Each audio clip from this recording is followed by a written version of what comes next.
You are now entering the mind of one of rock's greatest musicians, a former singer of Styx. The exclusive podcast, Come Sail Away, with Dennis DeYoung. Come sail away, come sail away, come sail away with me. Hey kids, good to have you back.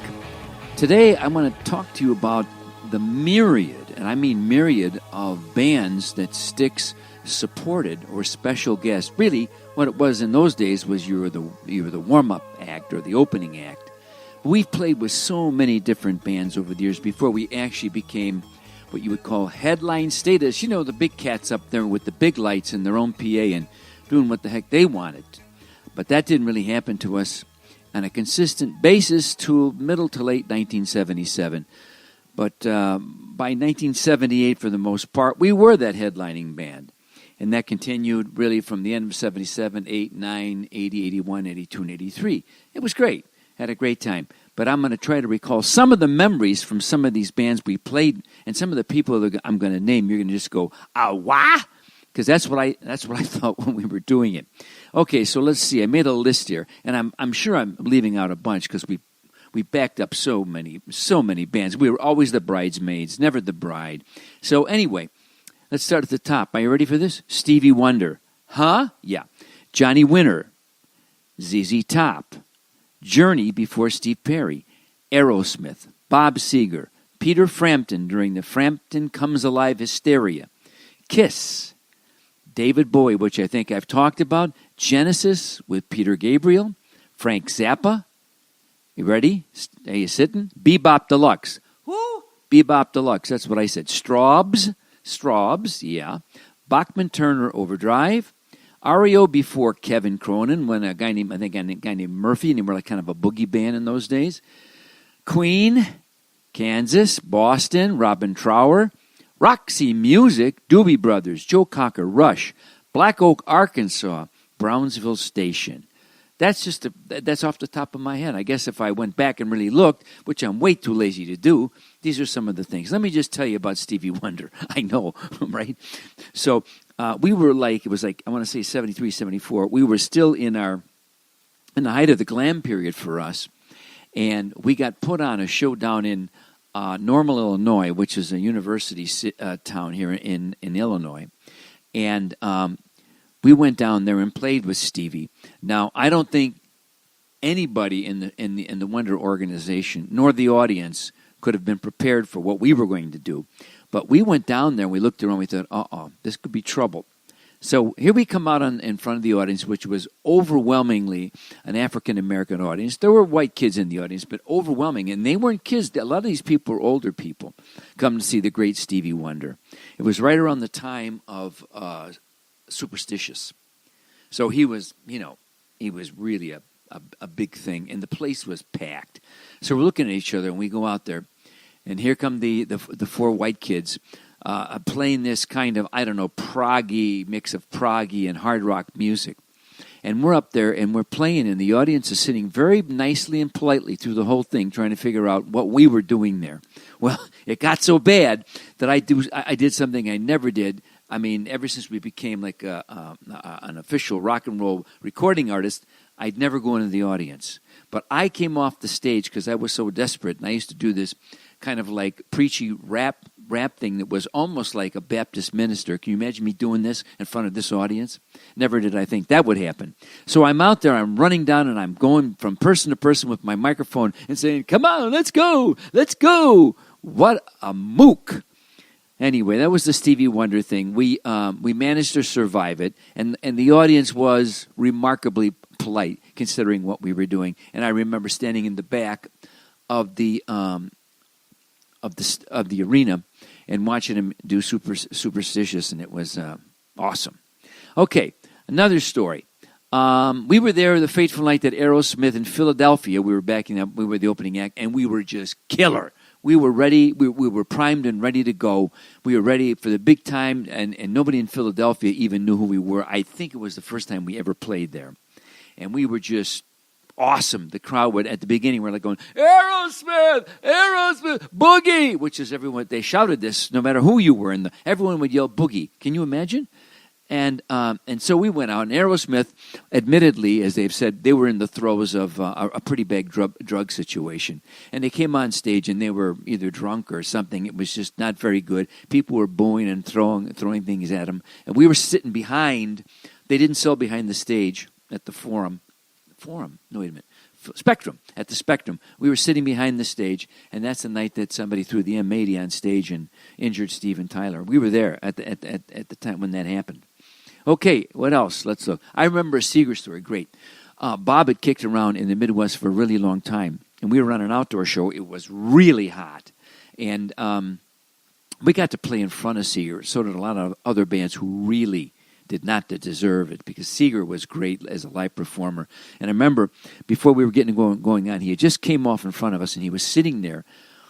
It was like a grassy little knoll, and he had just sweat up a storm, pouring his heart out, and he was sitting there with his head in his hands, probably asking himself, "Why are these mooks? Why am I playing in front of these people?" And the answer was, life's not fair. But he got to the top, and we ended up backing up him later on. We played with Kiss a bunch. There's a lot of Kiss stories, but essentially, in a nutshell, of all the people we played with when we were really good in 76 and 77 before we became headliners, Kiss feared no man. Their audience was so dedicated to them, make up to the tens. Everybody in the audience looked like they could have been on the stage, for God's sakes. But we played with them a bunch, and they were always, they didn't fear us, and they didn't take advantage of us. They were always great and very respectful of us. I told you the David Bowie story. Genesis, we were there with Peter Gabriel. I don't know who they were, never heard of them. 1973, 4, I can't remember. Aragon Ballroom in Chicago. And I remember seeing Gabriel backstage. I don't know who he was. He had that shave thing in the front of his hair. We just kind of shaved a portion off of his hair. And he had that white face makeup with the dark stuff under his eyes and the Ming the Merciless costume. And I thought, what's this dude all about?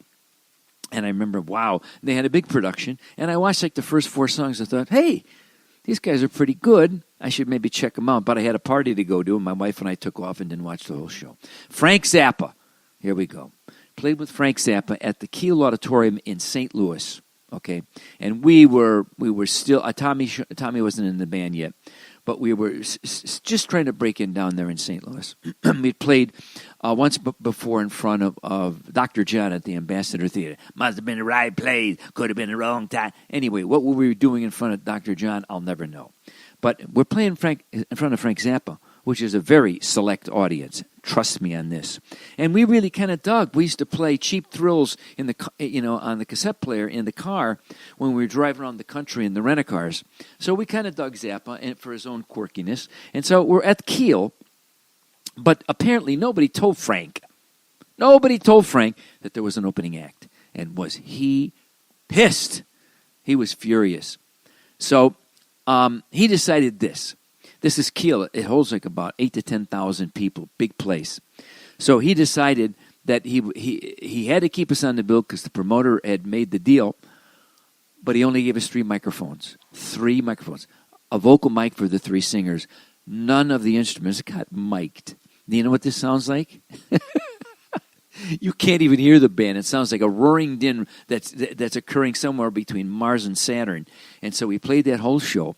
And people just heard the voices, and they were not happy. The only 2 times we were ever booed in our life. This was the first time was at Kiel, because people were, I don't know if they were booing us or booing the fact that they couldn't hear us. Either way, it was a humiliation. That was my Frank Zappa story. And needless to say, after that, I took Cheap Thrills and threw it out the window. Anyway, another band we backed up. Are you ready? Bebop Deluxe. Who? That's what I said. But I remember at that time, Lady had just broke as a single. We were playing Lady. It was in New York, and the PA blew up. It blew up right where we were playing, right when I was singing Lady. And then the people, that was the second time we were booed because people, once again, were booing the fact that the PA wasn't working. So those are some of the stories. I got tons more. Let me see them as I go down the list. Any really good? Joe Cocker.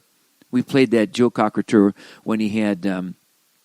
when he was really in the throes of alcoholism, and he was standing on stage, and he was chugging 5ths of Jack Daniels, and and he would sing great as he was, and he'd go off in the middle of the song, and he would actually he would vomit on the side of the stage and come back and sing another song and drink and go off. And that really happened for most of the tour. And it was a shame because, God, I idolized Joe. I love Mad Dogs and Englishmen and the Delta, what was that? The Delta Lady album? Whatever that was. Moving on the country that I find you. I love that song. And it was only later that I realized it was Leon Russell who wrote it. Great song.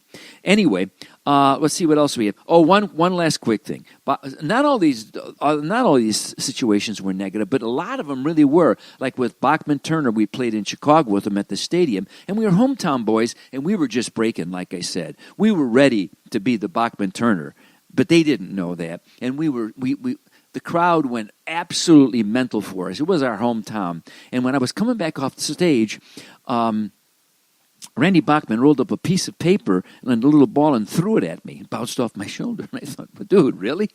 That was great. And one last thing like this, because listen, when you were an opening act in those days, you could get screwed with by the headliner easily. And that's why I was always, so very respectful of Gene and Paul and Kiss, because they didn't treat people like that.